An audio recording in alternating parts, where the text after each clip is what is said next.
Um bom dia a todos. Agora saiu, né? É um prazer muito grande estar com vocês na manhã de hoje. E a gente estava comentando, você já esteve no Leon Denis? Estive na primeira palestra que Divaldo fez na casa. Mas isso faz muito tempo, esses cabelos brancos não são luzes, são reais. Então é um prazer estar de retorno.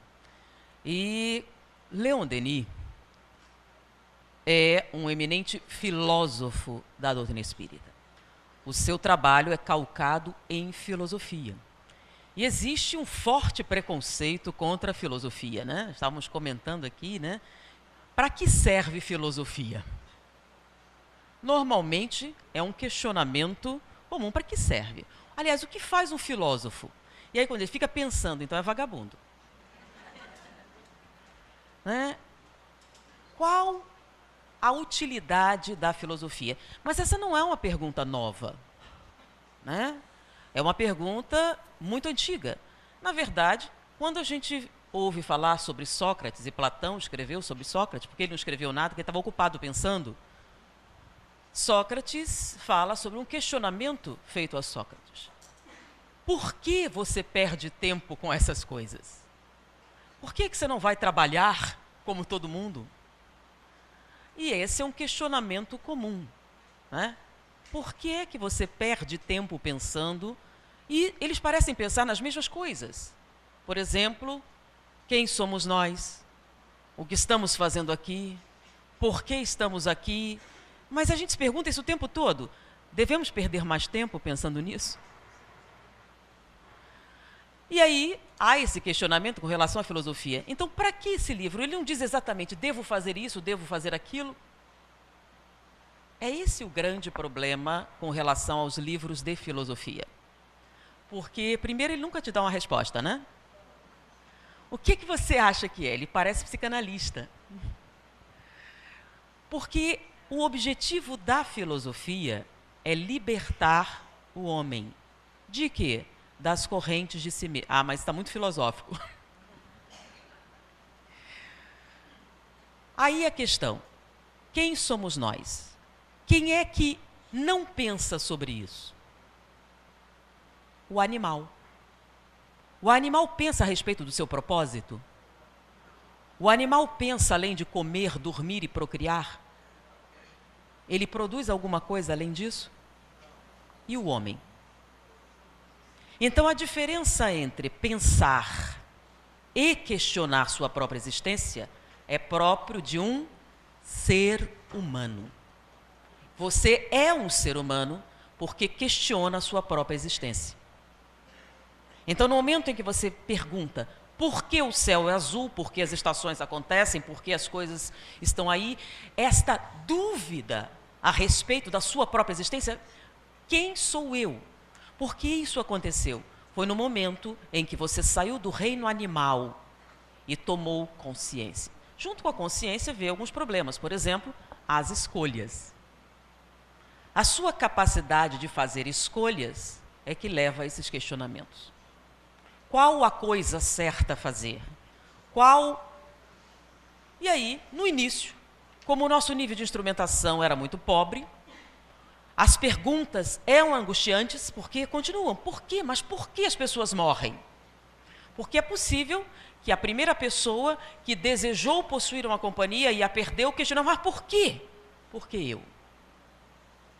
E nessa angústia desse questionamento veio aquela forma de serenar esse sofrimento, que são os mitos.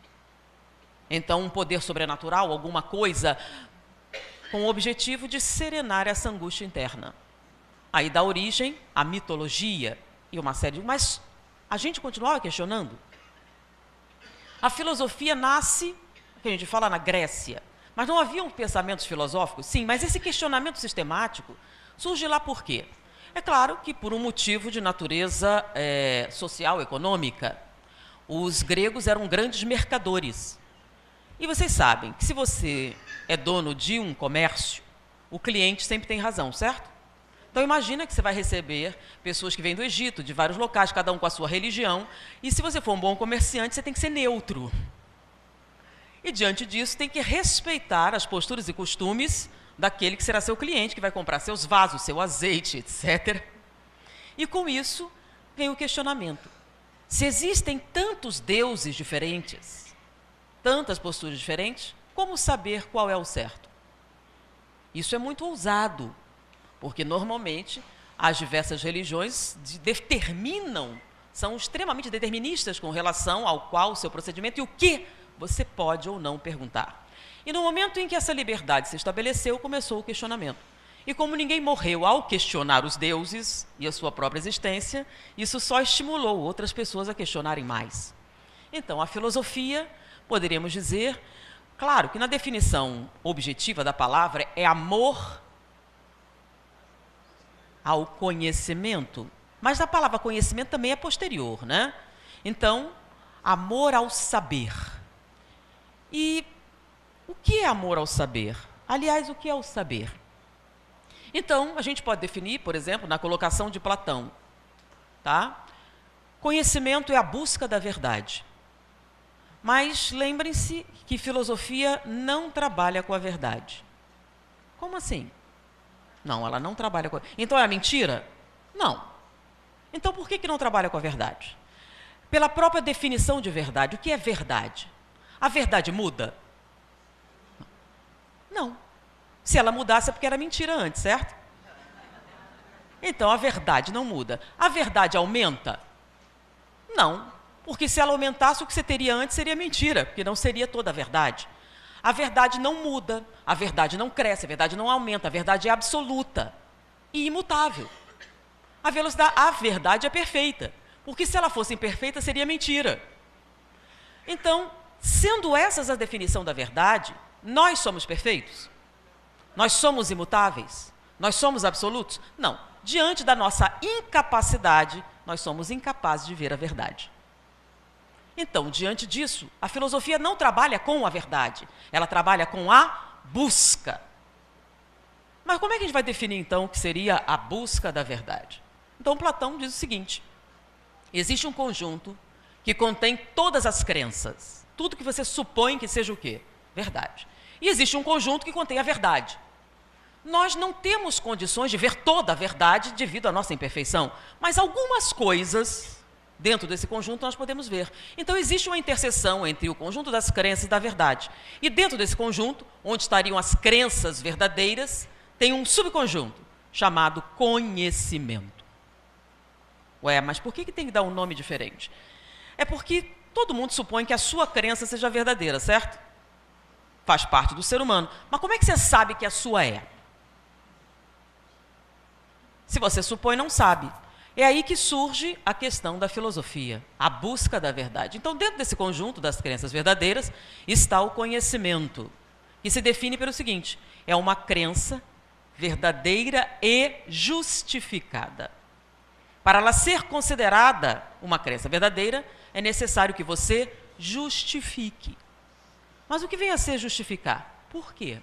Por que você diz que a sua crença é verdadeira? E essa justificativa tem que ser baseada em argumentos racionais, que vêm do questionamento sistemático e incessante a respeito dessa verdade ou dessa crença. Isso é conhecimento. Então, a filosofia é baseada em 4 pilares hoje: razão, verdade, lógica e conhecimento. Então, a razão é o que te impele à busca da verdade, que, sendo impossível a nós, através da lógica, que é um método de pensamento, nos permite atingir o conhecimento, que nos empurra novamente a essa busca da verdade. Por isso, o símbolo disso é o infinito. Foi dado por Aristóteles, porque é um questionamento que não tem fim. Porque cada conquista intelectual, tecnológica, social, emocional que você adquire, seus questionamentos mudam. E à medida que mudam, novas buscas, novas verdades, novas inquirições. Então, nós temos um filósofo que diz: a única certeza que você tem nessa vida é que você existe. Você não pode nem supor que o outro existe também. É aquele que diz: penso, logo existo. Então, uma certeza você tem é que você existe, porque você está questionando isso. Agora, será que os outros existem ou são fruto da sua imaginação? De repente, você está sozinho no universo e todo o resto é fruto da sua imaginação. É uma possibilidade. Você não pode afirmar 100% que não seja. Então, a única certeza que você tem é que penso, logo existo. Então, a filosofia moderna, como nós conhecemos, começa com o pensamento, que é a manifestação da sua existência. E aí, Leon Denis coloca o quê? O problema do ser. E o ser começa com o quê? Com o pensamento. Mas um pensamento é uma coisa abstrata, né? Como é que a gente faz, então? A gente pensa mesmo? Os animais pensam. O que é o pensamento? Então, esse questionamento, né? Bom, eu não sei o que você está pensando, porque eu não posso ver. Mas será que eu não sei mesmo o que você está pensando? Porque, olha só, enquanto você não fala com alguém, você está onde? Na sua própria mente. Então, sempre você pode duvidar que talvez aquele exista ou não. Mas no momento em que você se comunica com alguém, o que é que você está expressando? O seu pensamento. Então, a gente só sabe que ele existe no outro quando ele o expressa. Mas, peraí, como é que você sabe exatamente o que o outro está pensando? Bom, saber exatamente não, lembra da verdade, né? A verdade, cada um é de cada um. Exatamente não, mas eu tenho algumas suposições interessantes, né? E a gente começa pela própria palavra. A gente fala muito de psicologia, a psicologia estuda a mente, e logo subprodutos do pensamento. Mas antes da psicologia, vem com o português, ou inglês, ou francês. Como assim? O idioma. Então, quando nós estudamos o idioma, a fala, a expressão das palavras, na verdade, nós estamos estudando o pensamento. E vocês sabem mais do pensamento, é claro, quem não matou aula de português, do que vocês podem imaginar. Então, vamos fazer a analogia. Aí é bom que espiritismo é cultura, né? A gente vai para psicologia, filosofia, vamos para o português. Então, vamos ter uma pequena aula de quê? De português. Como faz parte do currículo segundo grau, todo mundo tem segundo grau, tinha obrigação de saber as respostas, ou então eu caço de novo o título segundo grau. Então a gente começa, quando você vai ter aula de português, né? A primeira parte do português, o que é que você estuda? Bom, não estou falando do primário, que você aprende a ler e escrever. Você já sabe ler e escrever e vai começar a estudar o seu idioma. Então, quais são as primeiras aulas? Você vai aprender sobre o quê? Sobre as palavras, não é isso? Então, você vai aprender sobre substantivo, adjetivo, lembram? As palavras. Mas antes disso, você estuda o quê?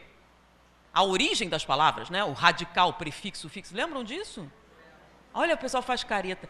Quem não estudou português não vai conseguir acompanhar o pensamento de Leon Denis, nem de nenhum psicólogo, nem nada. Tem um monte de dificuldades. Se você estudar português somente, você instintivamente terá uma compreensão da mente humana. Como assim? Vamos ver o que vocês aprenderam sobre as palavras. O que é uma palavra? Palavra é uma representação gráfica. Do quê? Do pensamento. Então, toda palavra que você utiliza, você está tentando tornar concreto o quê? O seu pensamento. Que é uma coisa que existe só na sua mente. Mas você quer repartir com outra pessoa, então você vai ter que tornar representável. E é a palavra que vai representar isso. Então, a gente já viu que tem palavras que são concretas e são abstratas. Mas, peraí, se o adjetivo já é uma forma de tornar concreto seu pensamento, já é concreto. Então, o que é uma palavra? Toda palavra tem dois aspectos: símbolos e signos.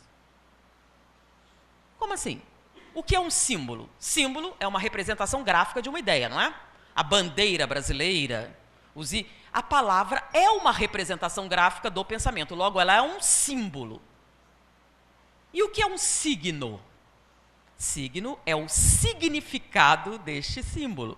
Então, a palavra pai representa o que exatamente? Em termos simbólicos, representa gênero biológico masculino que fornece material genético para a sua progenitura.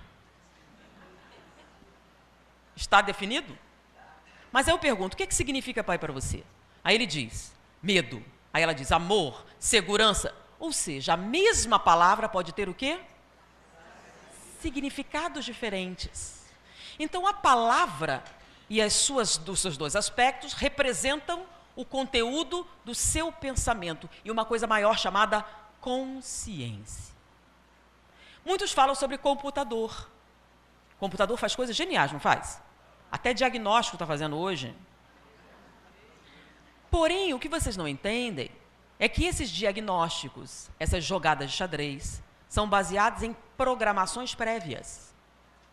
Na verdade, ele seleciona opções matematicamente viáveis para aquele problema que foi previamente programado. Ele não faz perguntas, ele não faz inquirições.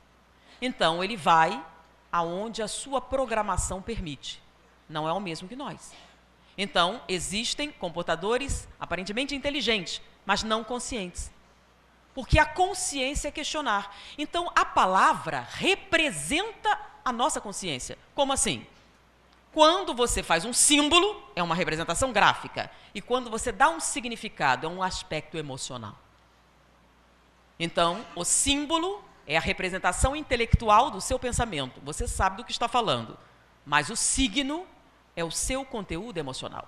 Então, as palavras que você usa, e o seu significado e os seus símbolos definem o seu conteúdo emocional. Então, por exemplo, você está candidato a uma vaga na Polícia Federal, certo? E nisso eles vão pedir para você um atestado de sanidade mental. Ou deveriam pedir, né? Ainda estava na... Então, onde é que você vai conseguir o seu atestado de sanidade mental?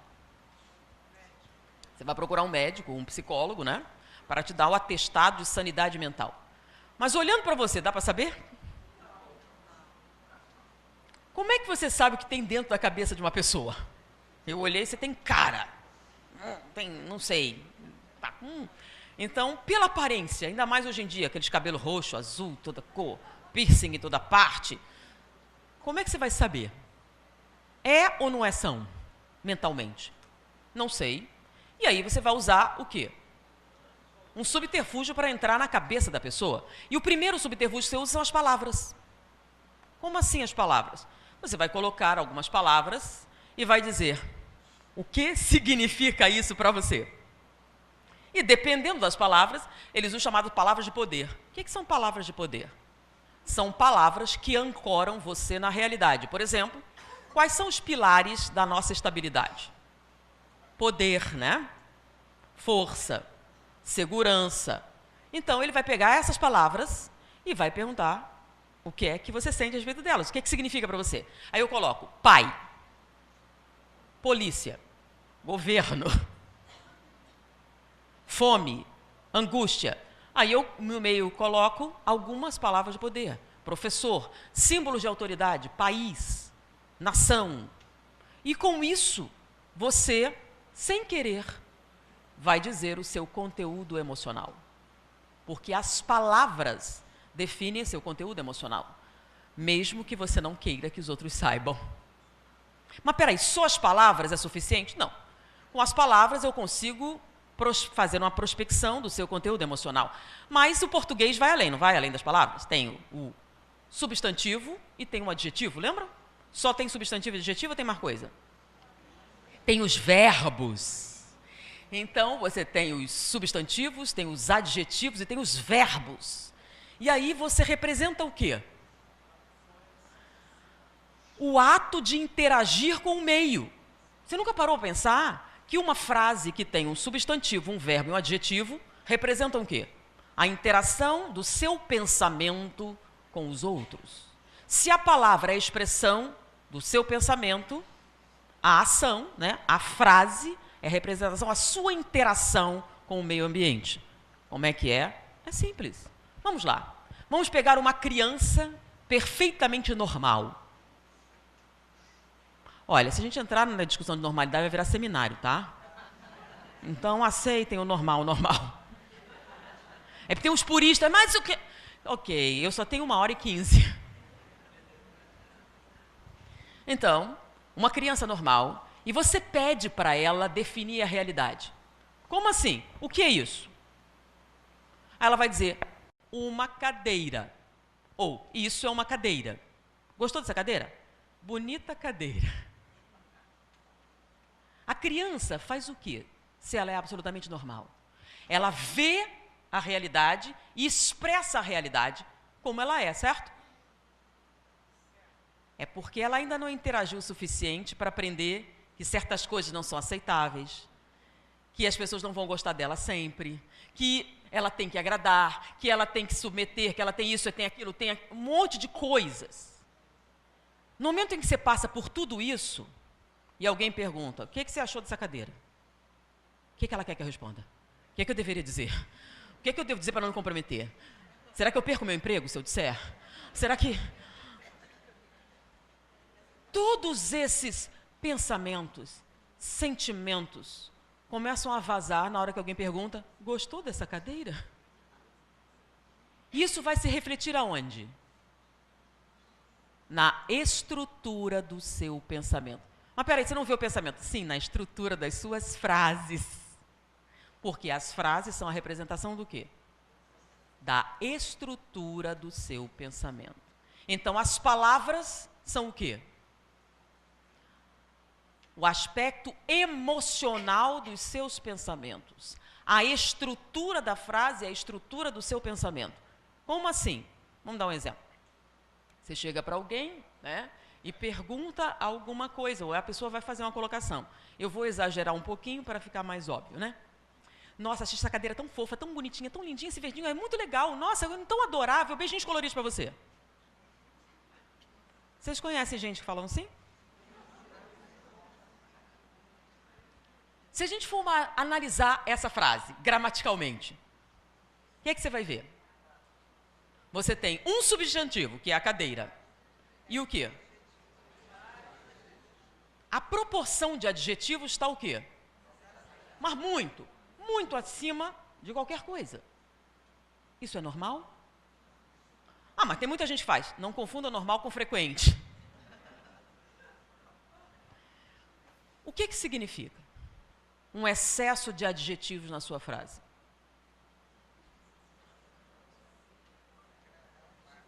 Carência afetiva. Por favor, goste de mim. Por favor, eu preciso tanto que você goste de mim. O que eu posso fazer para te agradar?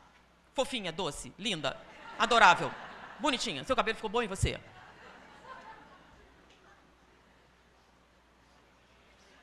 O excesso de adjetivos representa essa necessidade profunda de afeto. Mas vamos ao outro lado. Seu funcionário foi fazer um serviço e você pergunta, então, como foi? Troquei a válvula. Sim, mas o que o cliente achou? Está funcionando. Não, mas como foi? Cheguei, toquei a campainha, ela abriu, troquei a válvula. Sim, mas o que ela achou do serviço? Está funcionando, não está? Ou então, esse mesmo indivíduo, o que você achou do carro? Roda de liga leve, hein? Motor de 200 litros. Mas o que você achou do carro? Pintura eletrostática. O que você nota na fala dele? Uma predominância total de quê? Substantivo. Não tem um adjetivo, mas nenhum adjetivo. É quase o oposto do anterior, não é verdade? Qual o problema dele? Carência afetiva. Como? Como é que é? Carência afetiva. Como assim? Eu nunca vou dar a chance de você me machucar. Jamais você vai conseguir. Eu nunca vou me expor o suficiente para que você tenha a chance, remota que seja, de machucar os meus sentimentos. Então, os dois representam carência afetiva. E ela se expressa onde? Na sua fala. Você não gostaria que as pessoas soubessem, né? Mas se você analisar a estrutura frasal, você vai encontrar o quê? Sentimentos. A expressão desses sentimentos. Mas se fosse só isso, a estrutura tem mais coisa, né? Por exemplo, depois que você aprende sobre as palavras, sobre as frases, lembram? As preposições, aquelas coisas todas. Você vê preposição, eu não falei da preposição, não, olha que preposição muito interessante, né? E aí, o que você acha? Talvez, quem sabe, todavia, entretanto, pode ser que sim, ou não, ou talvez, quem sabe, pode até ser, né? E aí, o que você quer que eu diga? Dá uma diquinha aí, pô, dá uma ajudinha. O que você gostaria que eu dissesse? Então, quando você usa um excesso de preposições, o que acontece? Você não vai me dar uma dica, não? Uma olhadinha assim, só para eu saber para que lado eu devo ir, porque eu preciso muito agradar você. Ou tem um medo enorme das consequências e, dependendo das preposições que você usa, você enxerga o quê? Os pensamentos. Então, palavras são pensamentos. Ah, não, mas não foi isso que eu quis dizer. Sério? Tem certeza? Não, não foi isso que eu queria ou não queria dizer? Você não queria que a gente soubesse essas coisas, queria? Mas a gente sabe por quê. Porque as palavras que você usa representam os seus pensamentos. Não se engane. Ah, mas ele mente. Mesmo mentindo, ele diz a verdade. Como assim? Bom, vamos dar um exemplo. Tá? Atores e atrizes. Não tem aqueles atores considerados estupendos, maravilhosos? E outros que não são, né? Não, são até bons. Por exemplo, você gosta muito da Regina Duarte. Ela é uma atriz famosa, mas algumas pessoas comentam sempre, né? Que todo personagem que ela faz, rico ou pobre, isso aqui é sempre a viúva porcina. E aí você compara com Fernanda Montenegro. Ou Robert De Niro. O que eles têm de diferente?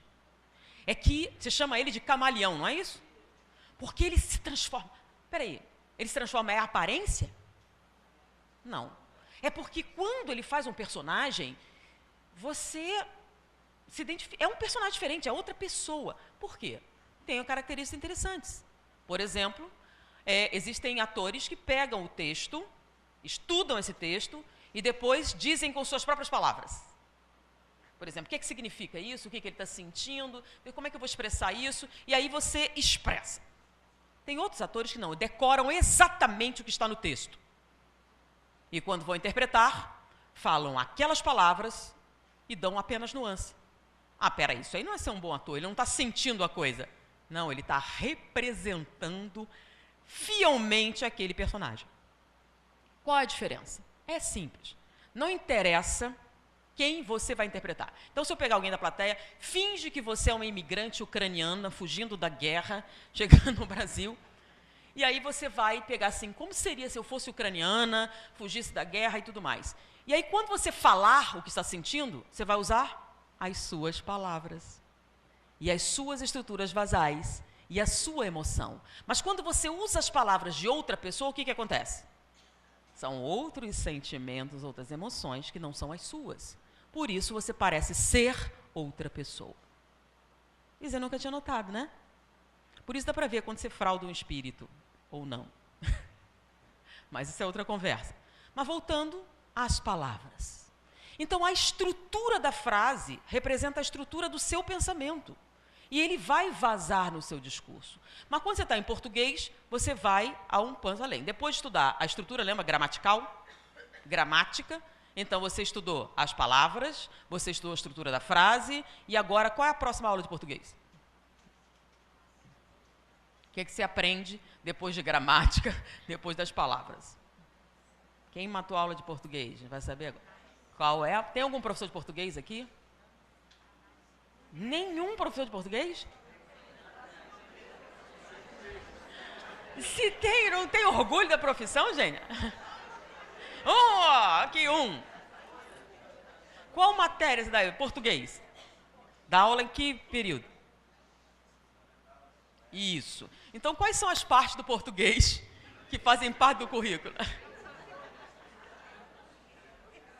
Que o Enem cobra pra caramba. Redação. Redação.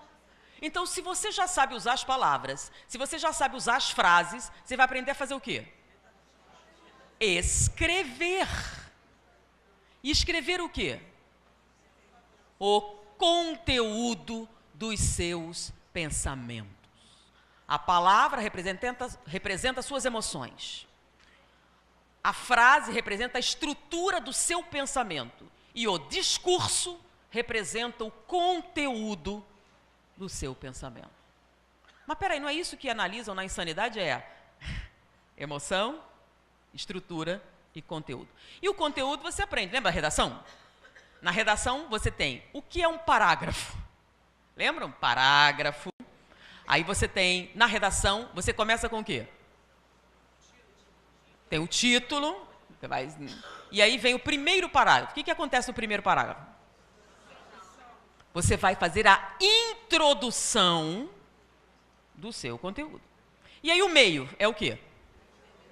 Desenvolvimento. E termina com o quê?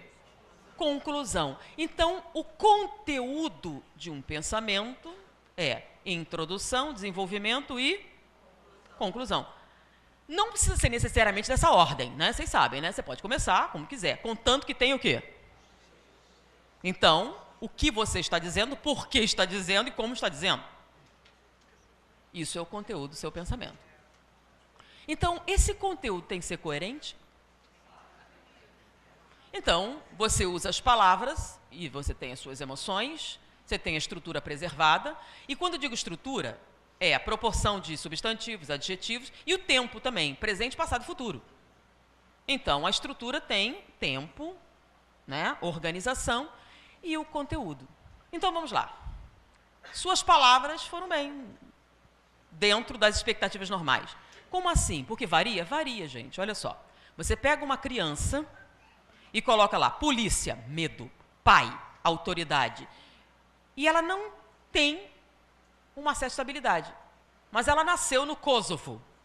Vai ser o mesmo resultado que alguém nasceu em Copacabana? Estão dentro da normalidade? Sim, porque as vivências emocionais definem o seu conteúdo. Tá? Então, não pode analisar isoladamente, fora do contexto, tá bom? Mas vamos ao conteúdo. Suas palavras estão dentro da normalidade, sua estrutura verbal está preservada, e aí você dá aula de cálculo 2 na universidade. E na sala em frente tem outro professor que dá aula de cálculo 3. É fácil dar aula de cálculo? Eu usei essa palavra também, que é um negócio mítico, né? Só daqueles entendidos, iniciados, etc. Então, você é professor de cálculo e tem um colega que é professor de cálculo, e vocês se encontram na universidade assim, oi e tal. Nunca se falaram, você só sabe que ele está lá porque ele dá aula na aula de frente. E o máximo de interação social é, oi, tudo bem? Que professor dá aula em muitos lugares para conseguir um salário decente, né? Então, tem lugar que você entra e sai. Bom, mas eventualmente, dessa vez, você está almoçando na instituição. E tem uma fila lá, e você enfia a mão no bolso para pagar e descobre que esqueceu a carteira. E o professor, seu colega, está atrás de você, e você fica naquele constrangimento, que é uma sensação desagradável, né? Aí o seu colega chega assim, não, pode deixar, eu pago. Não tem problema não, eu pago. É uma gentileza. Eventualmente isso acontece, né? Você conhece o cara de vista sempre ali, um professor também, não custa uma gentileza, né não? Aí ele paga o seu almoço. E aí, em troca desse gesto de gentileza, vocês sentam juntos. Não é normal isso? Vocês sentam juntos e pela primeira vez começam a conversar. Oi, tudo bem? Você é professor? Você sabe quem ele é o professor, né? Sabe o nome? Oi, tudo bem? E vocês começam a conversar. Não, eu vou te pagar. Não, não precisa e tal. E aí vocês começam. Aí no dia seguinte, você encontra novamente na cantina. E aí, não, dessa vez eu pago. E aí vocês sentam juntos de novo e começam a interagir. Algo perfeitamente natural, não é? Aí depois de várias interações, vocês já estabelecem um conhecimento. E aí, em um determinado momento, esse seu colega chega para você, gostei de você, você é uma pessoa muito gentil, muito bacana. Só por causa disso, eu vou te contar um segredo. Como você é um cara decente, um cara legal, deixa eu explicar. Tem gente aqui que não é de verdade. Não são pessoas reais. Eles foram possuídos. Não são pessoas de verdade. Você tem que tomar muito cuidado ao falar com eles, que eles podem possuir sua mente. Então, quando você for falar com eles, se defenda. Eu só estou te contando isso, que você é um cara muito legal. E continua como se nada tivesse acontecido. E aí, o que você faz depois?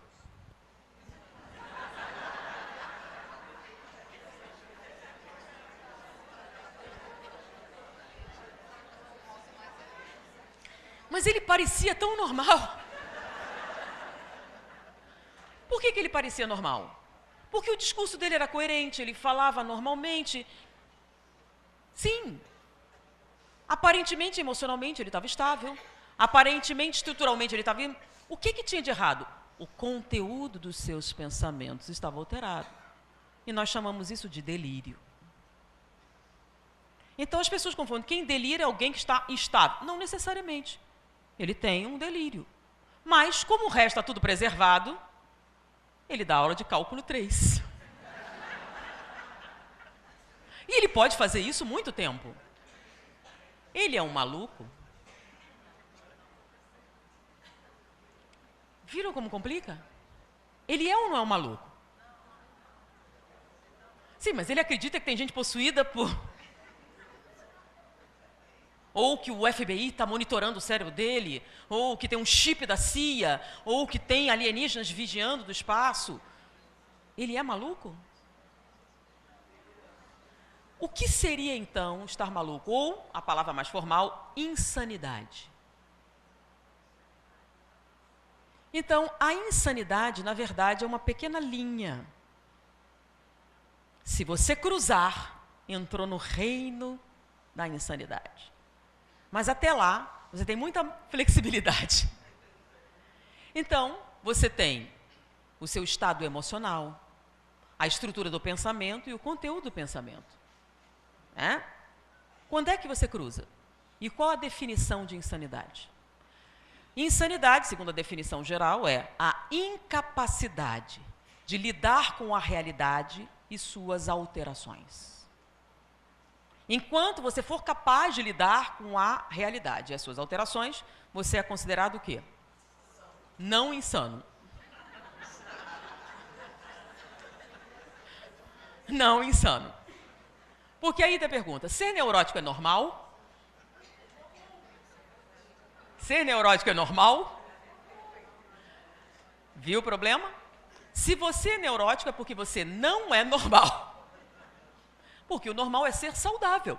É não ter nenhum tipo de transtorno, nem emocional, tá? Nem mental, nem comportamental. Nenhum transtorno. Então você é o quê? Se você tem um transtorno, não significa que você seja insano. Quando é que você cruza a insanidade? Quando finalmente você se torna incapaz de lidar com a realidade e com suas mudanças. Por exemplo, esse professor de cálculo 3. Estava indo, né? Indo bem. Ele estava integrado na sociedade, ganhava o seu dinheiro, era responsável, etc. Até que ele perde o emprego e resolve que os alienistas foram longe demais e resolve matar eles. Aí você diz que ele surtou. Ou seja, o seu transtorno de conteúdo passou a gerar um transtorno comportamental. No caso grave, um surto psicótico. Tudo isso são os pensamentos. E você nunca parou para pensar, será que eu sou neurótico? Será que meu conteúdo está vazando? Está. Está sempre vazando. São as palavras que você escolhe, como você as pronuncia, a ordem que elas vêm, o verbo como você usa. Quer ver? Vou dar um exemplo como vocês são excepcionais ao mexer com o tempo. Então, acompanhem o meu pensamento aqui agora, juntos. Vamos fazer um exercício. Vamos nos projetar num futuro, pensando num passado que ainda não aconteceu. Não foram? Vamos devagar. Vamos nos projetar para o futuro, pensando num passado que ainda não aconteceu. Difícil? É simples, eu estaria caminhando. Então, quando você usa eu estaria, eu poderia, você está fazendo isso. E nem notou, né? Você viu a capacidade que você tem e nunca prestou atenção? Lembra o futuro do pretérito? O que é o futuro do pretérito, gente? É você ir para o futuro, falar de um passado que não aconteceu ainda. Pois é, vocês aprenderam tudo isso na escola. Mas que na época você não dava importância, porque para que serve isso? Para que serve aprender português? Não é para conseguir passar no Enem. É para você entender os seus companheiros da raça humana. Se você conseguir entender o papel da linguagem, você entende os outros. É a forma com que os seus pensamentos podem ser o quê? Entendo que toda vez que eu começo uma aula, eu digo assim, 2 palavras essenciais, conceito e definição. Sem isso, não há comunicação de espécie alguma. O que é conceito? É o que você acha que uma coisa é. E você tem o direito inalienável dado pela democracia de achar o que quiser. Pelo menos aqui. Por enquanto. Então você tem o direito de achar o que quiser. É um direito seu. Mas o problema é que no momento em que você vai se comunicar com outra pessoa, aí não basta você achar, você precisa de mais uma coisa: estabelecer um ponto em comum no discurso. Então não basta você achar, você vai ter que fazer o quê? Definir. O que significa isso? Eu chego assim e começa a discussão. Eu acho a manga uma coisa extraordinária. Ela diz, não, odeio manga. Diz, não, a manga é uma coisa boa. Não, eu odeio. E a gente começa a discutir a respeito. Eu estou falando da manga de camisa e ela da fruta. Nós vamos chegar a uma conclusão? Por que não? Porque meus argumentos são ruins? Porque ela não fala direito? Estamos falando de coisas. E como é que a gente resolve isso? Estou falando da manga de camisa, não a fruta. Ah, tá. Aí tá, tudo bem, eu também gosto de manga. Então, o que eu fiz? Conceituar é dizer o que você acha que alguma coisa é. Definir é dizer de tal maneira que isso não se confunda com outra coisa. Então, você vai delimitar o seu conceito. Os homens, está falando os homens, a raça humana ou só os machos? Não. Os homens pertencentes à raça humana. Ah, então é todo mundo. Mulher entra também. Ah, tá bom. E as crianças? De todas as idades. E aí você vai fazendo o quê? Definindo o seu conceito. Então são palavras essenciais. Por quê? Porque vocês viram que eu digo uma frase, o pai, nem todo mundo vai entender exatamente o que eu disse. Por quê? Porque eu digo como elogio e você sente como ofensa, porque para você pai é medo. Então a comunicação é muito mais do que usar palavras. É a expressão dos seus pensamentos. E a compreensão do pensamento dos seus interlocutores define isso. Mas nós vamos mais além. Porque essa é a definição de natureza o quê? Objetiva, da ciência. Mas as palavras vão mais além. As palavras só existem enquanto concretas? Você pode se comunicar através do pensamento além das palavras? Como seria isso? As palavras têm alguma existência além da efemeridade da sua pronúncia? Aí entra um outro ramo da ciência. Agora eu falei de português. E é uma ciência, viu? Professor. É uma ciência. E uma ciência importante. Se a gente tivesse dominado o português corretamente, psicologia era mole. Por quê? Porque a psicologia só vai fazer o quê? Vai pegar essas análises, que você já aprendeu a fazer, e vai te tornar consciente delas. Essa proporção, essa necessidade. Você diz assim, ele tem um discurso confuso. O que você está dizendo? O que ele pensa não ficou claro. Não sei o que você está pensando, não entendi. Então você sente quando o discurso não tem coerência? Você percebe? Mas se o cara for bem esperto, talvez não, né? Vamos dar um exemplo de um discurso bacana. A disciplina e a ordem são essenciais para a construção de um povo, uma nação, um país que tenha futuro desenvolvimento e progresso. Foi bonito? Ok, o que foi que eu disse? O que foi que eu disse exatamente?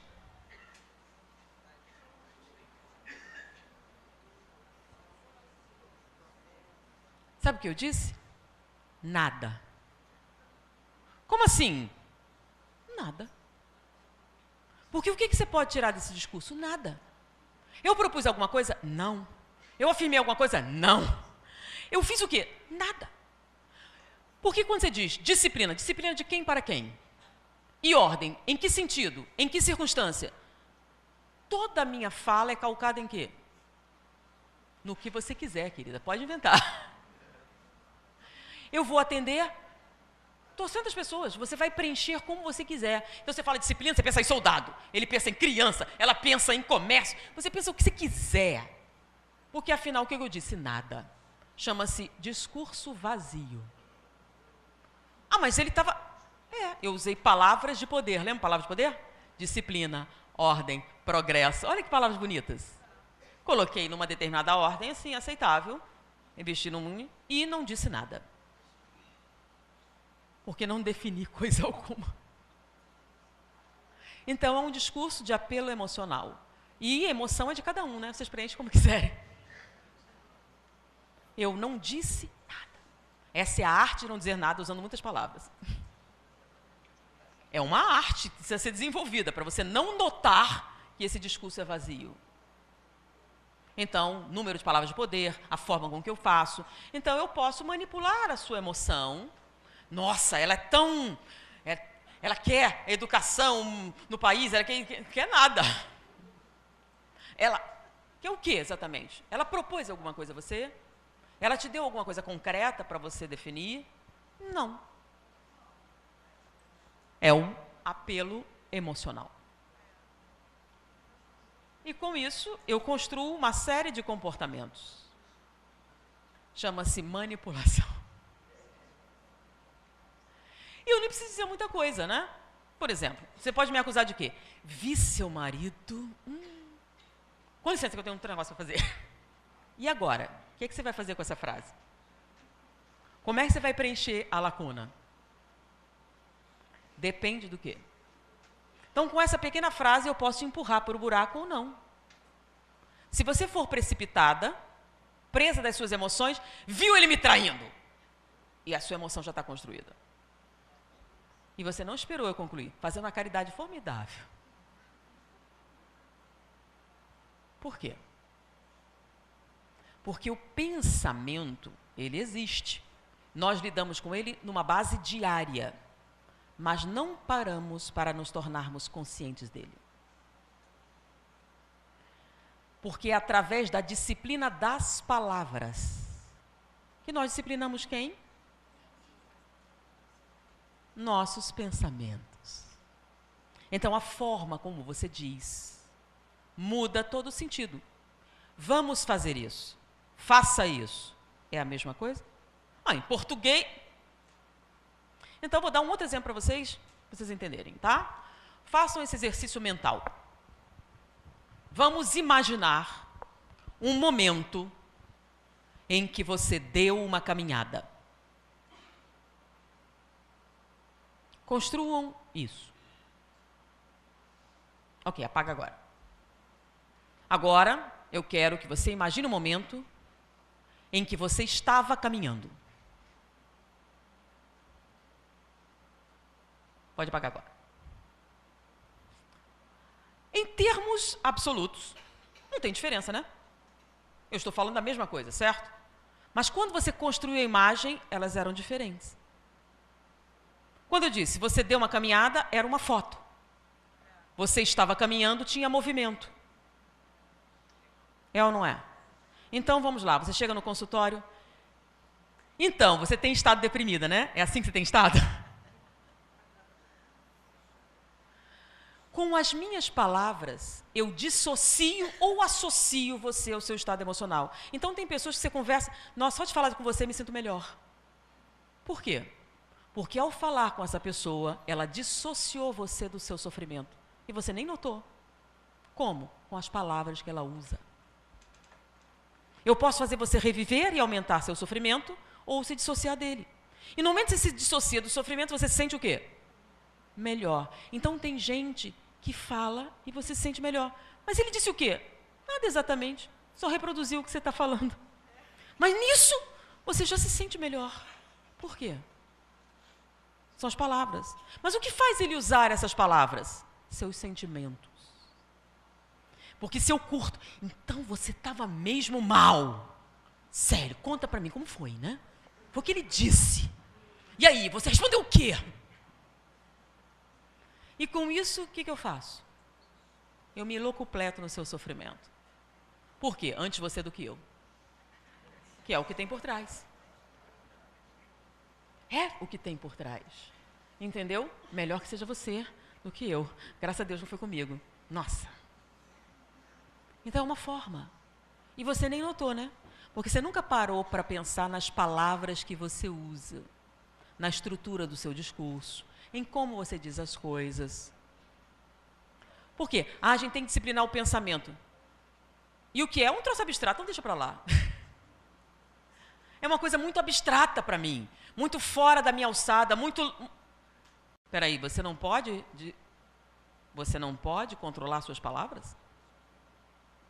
A forma com que você diz as coisas? O que você está dizendo?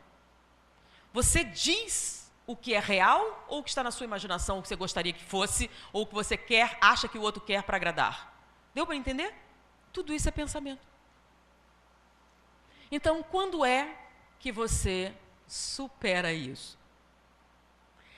Entendam o seguinte, sabe qual é a origem da neurose, da psicose, de todos esses transtornos mentais, emocionais, que nos frustram e nos trazem sofrimento?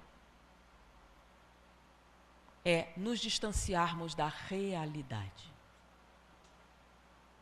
Porque você começa com um pensamento. Você acredita em Deus? Sério, acredita? Mesmo? Deus existe?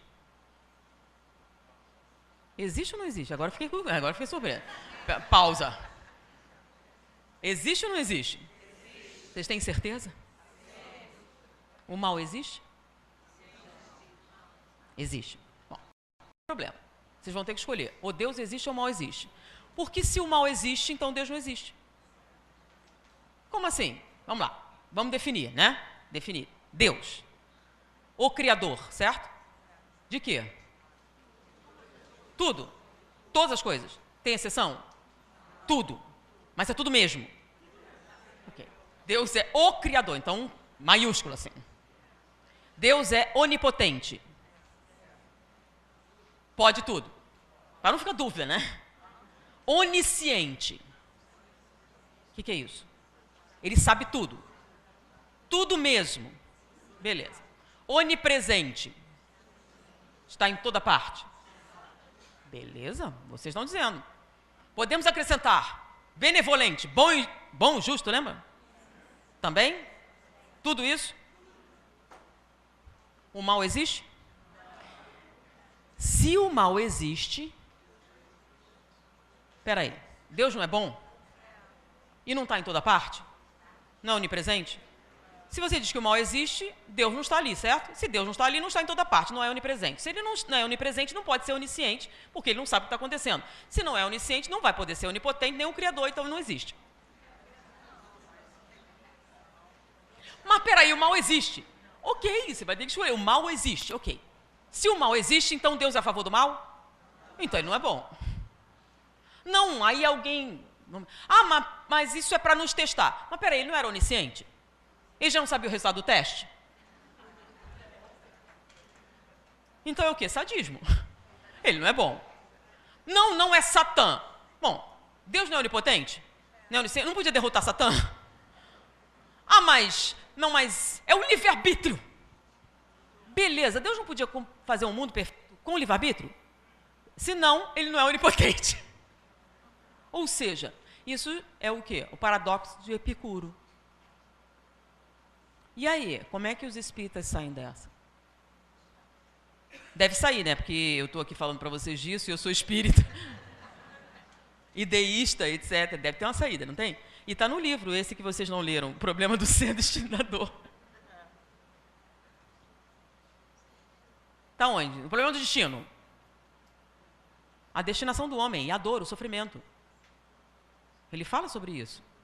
Então, qual é a resposta? Aliás, se você não quiser ler um Denis, Allan Kardec já respondeu também, tá? Allan Kardec não, os espíritos. Quando eles perguntam, o mal existe? Sim ou não? Qual a resposta dos espíritos completa? Ausência. Aí, se é ausência, então Deus não pretende. Olha só, ausência. Tem um lugar em que Deus não está? Ele não é onipresente? Então, se tiver ausência do bem, Deus não está ali, não é onipresente, nem onisciente, nem onipotente. Então, o que é o mal?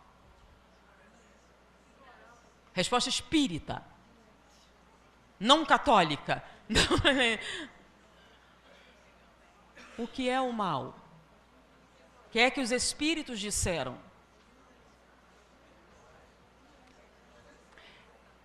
Sabe por que a gente pula essa pergunta? Eu já acredito em Deus, vamos pular, vamos direto para as leis morais. Que se entenda. Mas as leis morais dependem. Para elas fazerem sentido, para serem justas, depende do quê? Da crença do Criador. É uma base filosófica. Então, O que é o mal? O que vos parece um mal, nada mais é que a ignorância do bem. Mas esquisito, né? Espera aí, como é que é isso? Não entendi bem. Vamos a uma metáfora bem legal, tá? A gente está aqui, vocês estão assistindo a palestra, e alguém deixou uma criancinha de 2 anos escapar. Elas devem estar presas em algum lugar, né? Elas escaparam, entraram no salão, e ela veio vindo, tropeçou e bateu a cabeça na sua canela. Doeu. Cabeçada na canela, dói ou não dói? Muito ou pouco? Doeu muito. Ela deve ser castigada pela sua incompetência? Não? A incompetência não deve ser castigada? Bom, deixa eu explicar uma coisa para vocês, que meus alunos sempre sabem, né? Tudo que eu falo tem uma pegadinha, tá? Então, vocês já sabem que tem, então... Devemos castigá-la pela sua incompetência? Sim ou não? A incompetência não deve ser castigada? Então, isso é um paradoxo. Como é que vocês saem disso? Como é que sai disso? A incompetência deve ou não deve ser castigada? Deve. E agora? Vamos devagar. Devemos castigá-la pela sua incompetência? Não. Porque a incompetência não deve ser castigada. Desiste. Vamos pular para a Gelê Moraes. Vou ajudar porque o tempo é curto, tá? Porque não é incompetência. É ignorância. Então, não devemos castigá-la porque não é um caso de incompetência, é um caso de... Agora me explique, por que você não deve castigá-la? Porque o que é ignorância? Você não tem o... Mas você sabe que isso é temporário. Ela vai adquirir esse conhecimento e não vai mais tropeçar assim da cabeçada. Então, como você sabe o que vai acontecer, não é? Você dá o tempo devido, porque como você é mais sábia, você entende perfeitamente o quê?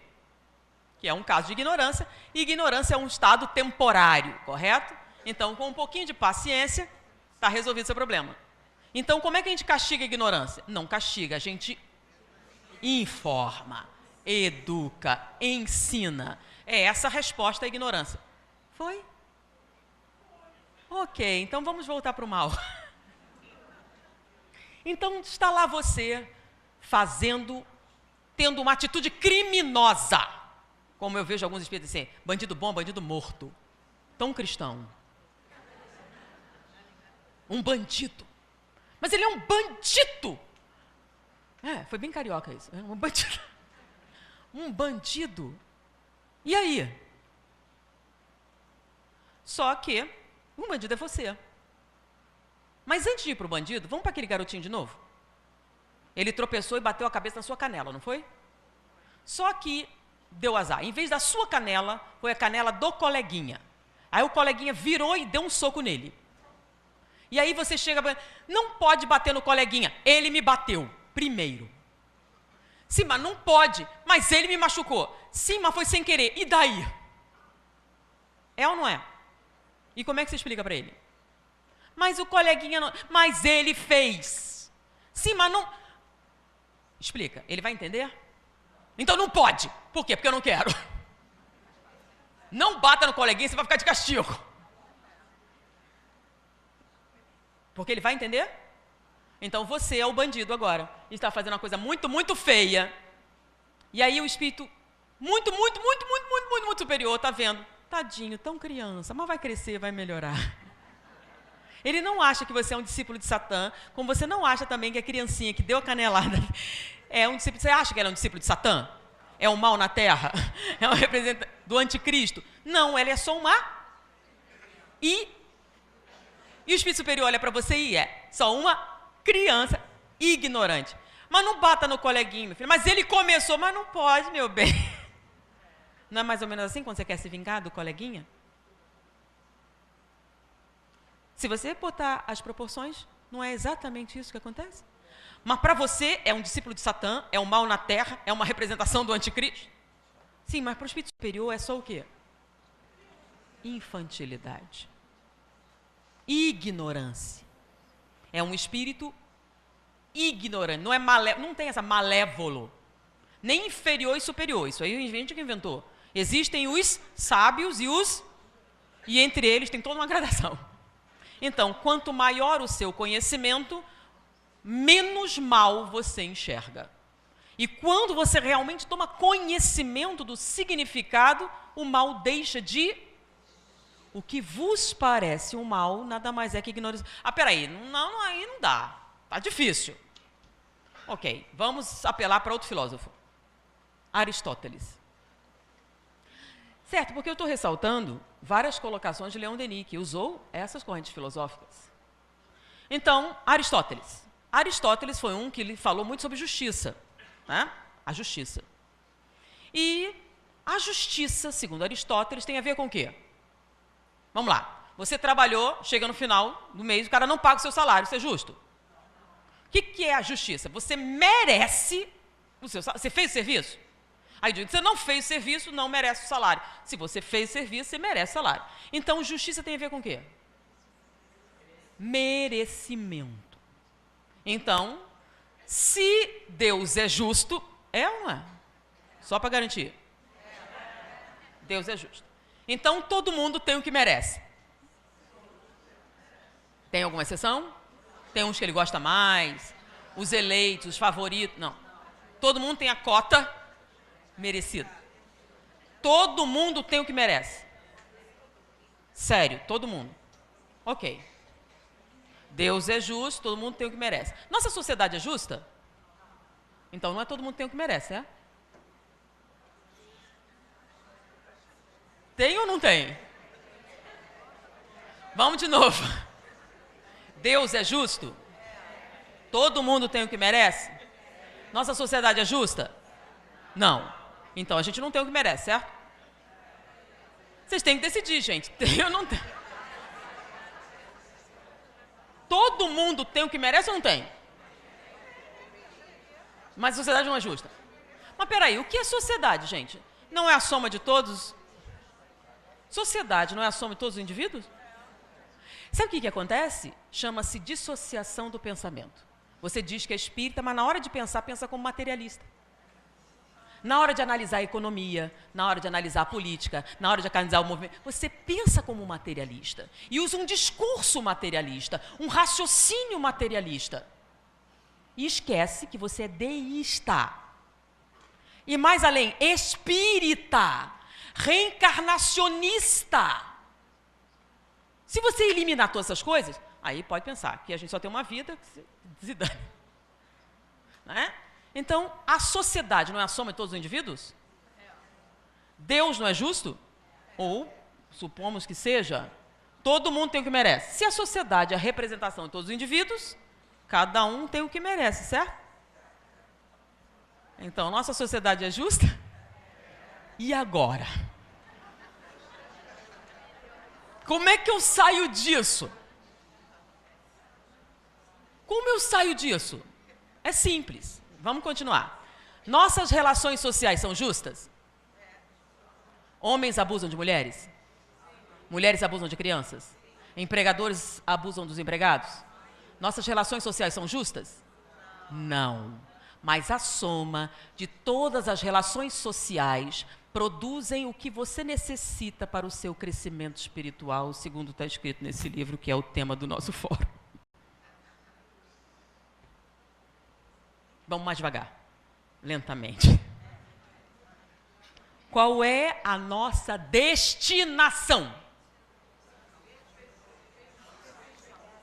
Perfeição. Crescimento espiritual, não é isso? Então, eu já entendi o negócio de sofrimento. Vamos apelar para Aristóteles de novo. Aristóteles é um cara legal, vamos lá. Imagine que eu tenho flautas e tenho que distribuir as flautas, certo? Qual seria a forma justa de distribuir as flautas? É? Vamos lá. Quem deve receber as melhores flautas? Quem deve receber as melhores flautas? Os melhores flautistas? Não. Eu tenho flauta para distribuir. Quem deve receber as melhores flautas? Os melhores flautistas?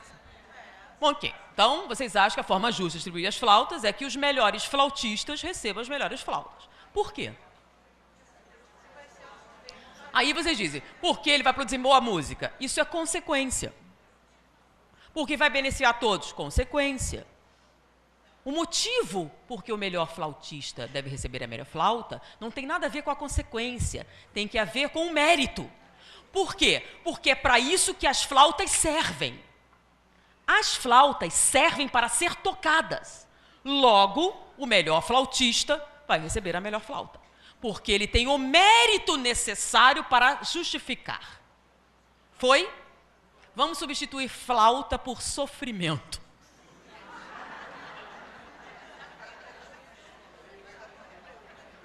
E vamos usar o mesmo adjetivo. Quem merece o melhor sofrimento?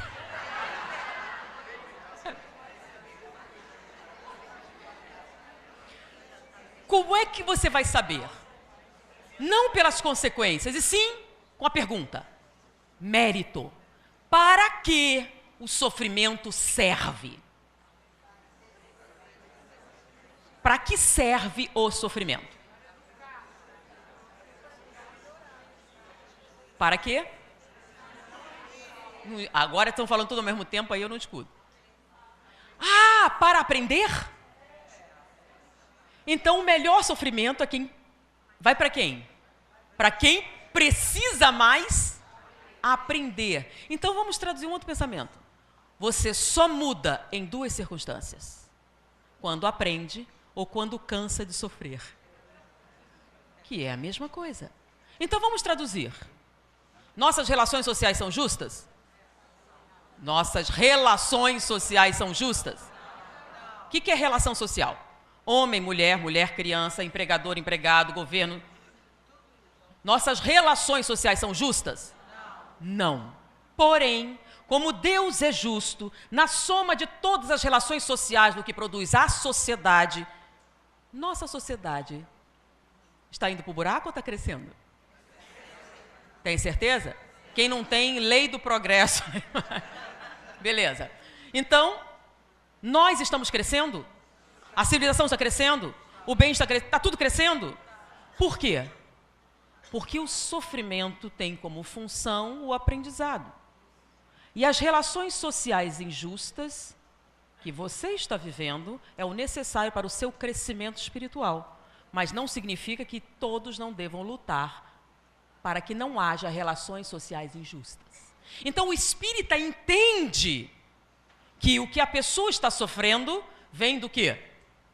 Mas nós não somos masoquistas, como as pessoas dizem. Então, a finalidade da dor, olha que coisa masoquista. Não, isso é um entendimento falho. Nós entendemos que a sociedade é justa porque cada um vive o que é necessário para o seu crescimento espiritual. Porém, nossa obrigação moral é lutar contra todas as relações sociais injustas, para que no futuro todos sejam iguais. Foi agora? Deus existe? O mal existe? O que é o mal? Foi um prazer estar com vocês, muita paz.